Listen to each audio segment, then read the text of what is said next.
प्रधानमंत्री Narendra Modi Swami Vivekananda rock memorial पहुंच गए हैं। तस्वीरों के जरिए दिखाने की कोशिश करता हूं कि जो ध्यान मंडपम है उसकी ओर प्रधानमंत्री नरेंद्र मोदी बढ़ते हुए सफ़ेद कपड़े में यहां से वो दिखाई दे रहे हैं। हालांकि दूरी यहां से ज़्यादा है इसलिए साफ साफ दिखाई नहीं दे रहा है, लेकिन ध्यान मंडपम के अंदर प्रधानमंत्री नरेंद्र मोदी जा चुके हैं और बोट के जरिए यहाँ वो पहुँचे।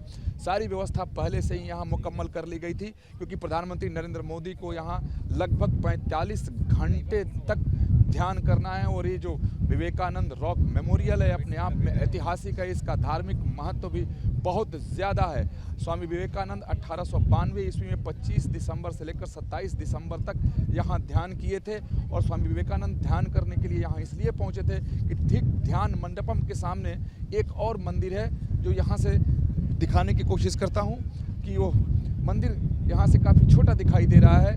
और बताया जाता है कि वहाँ पर माता पार्वती के पैर के निशान हैं क्योंकि भगवान शिव को प्रसन्न करने के लिए माता पार्वती ने यहीं पर तपस्या की थी और उसी समय से पैर के निशान है, जिसकी वजह से काफ़ी ये पवित्र स्थान है। और इसी वजह से स्वामी विवेकानंद यहाँ तपस्या करने के लिए और ध्यान करने के लिए पहुँचे थे। और यहीं पर ध्यान करने के बाद वो उठे तो पूरी दुनिया के सामने भारत माता की संकल्पना को वो रखे थे। यानी नरेंद्र नाथ दत्त यहाँ से जब निकले थे तो विवेकानंद बन गए थे। अब प्रधानमंत्री नरेंद्र मोदी यहाँ 2024 के लोकसभा चुनाव का जब शोर थम गया है, चुनाव प्रचार अभियान खत्म हो गया है, 1 तारीख को मतदान होना है, तो उसके पहले ध्यान करने के लिए पहुँचे हैं। तो इसका काफ़ी धार्मिक महत्व है, प्राचीन स्थल है ये और ऐतिहासिक स्थल भी है।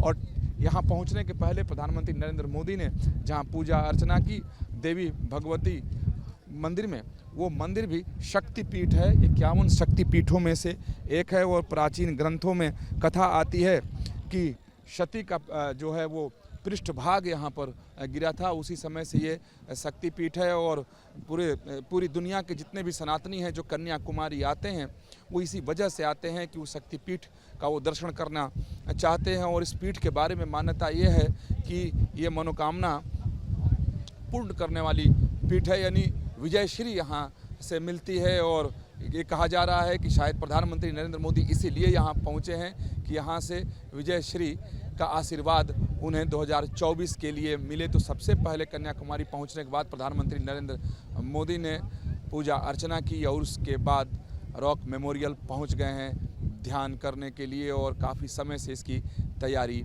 चल रही थी। और ये त्रिवेणी स्थल है, त्रिवेणी संगम भी इस जगह को कहा जाता है क्योंकि हिंद महासागर, अरब सागर और बंगाल की खाड़ी का मिलन यहाँ होता है। पूर्वी घाट और पश्चिमी घाट भी यहाँ पर आकर मिल जाते हैं। इस वजह से पर्यटक भी यहाँ बहुत ज़्यादा आते हैं।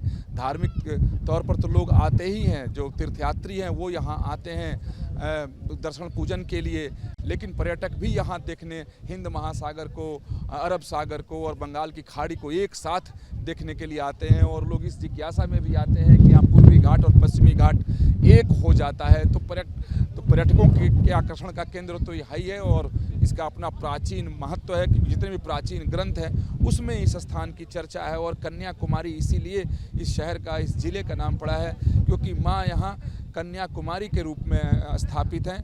क्योंकि जो कथा आती है उसके मुताबिक भगवान शिव से विवाह करने के लिए माता ने यहाँ पर तपस्या की थी और वो विवाह किसी कारणवश नहीं हो पाया था और कुमारी कन्या के रूप में यहाँ पर वो स्थापित हो गई। इसलिए ये कन्याकुमारी मंदिर भी इसे कहा जाता है, यानी जहाँ पर प्रधानमंत्री नरेंद्र मोदी ने पूजा की है रॉक मेमोरियल पर जाने से पहले, वो कन्याकुमारी मंदिर है। और उसी वजह से इस पूरे शहर का नाम ही कन्याकुमारी है। और